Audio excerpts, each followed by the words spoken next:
Okay, so the job I'm working on right now is that this trailer hitch all fit into this. This is the short box Ram 2.4 valve here.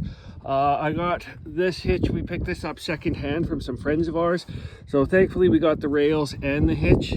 Usually when you get the hitches, they don't sell the rails, and there's two different styles of rail. Well, there's a dozen different styles of rails. There's ones that run this way to the box, and then your hitch slides into there. That was what was in this truck, but when mom and dad sold their trailer and they were going to sell this truck, they got rid of all that. So I have to go ahead now and try and fit another fifth wheel in here so we can haul that trailer. That's a gooseneck, I'll show you in a minute.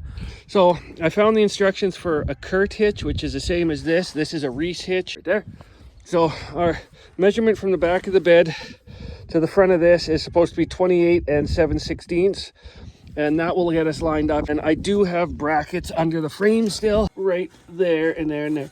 We're gonna have to move those brackets. I'm gonna drill this in, then I gotta buy all the bolts from one of the hardware stores, and we'll get it all set up. I'll show you why we can use our gooseneck with this fifth wheel hitch. So this is our gooseneck ball hitch right here. It takes a hitch like that. This is a hide-a-ball. You can actually flip it over and it goes flush with the bed. This 12 valve right now is in desperate need of some work. It's got a, whatever, we'll deal with the restoration on that later.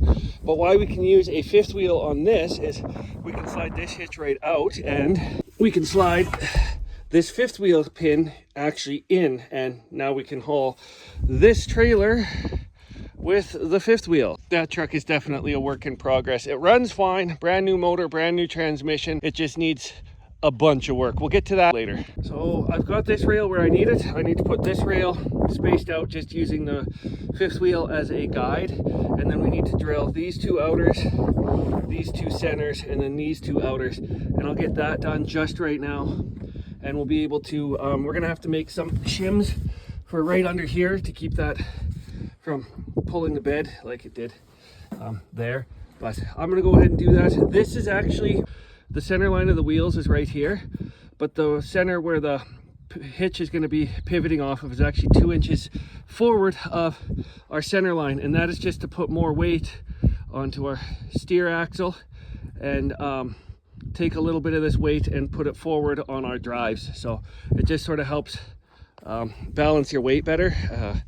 That truck down there actually moves the weight back a little bit because I was always loading the front of the box, so I knew that truck needed the weight shifted back a little bit just for the way that hauls to shows and fairs and whatnot, and the way the load the cab. So this we're gonna go factory just because I can. Holes are marked, so I'll get those drilled.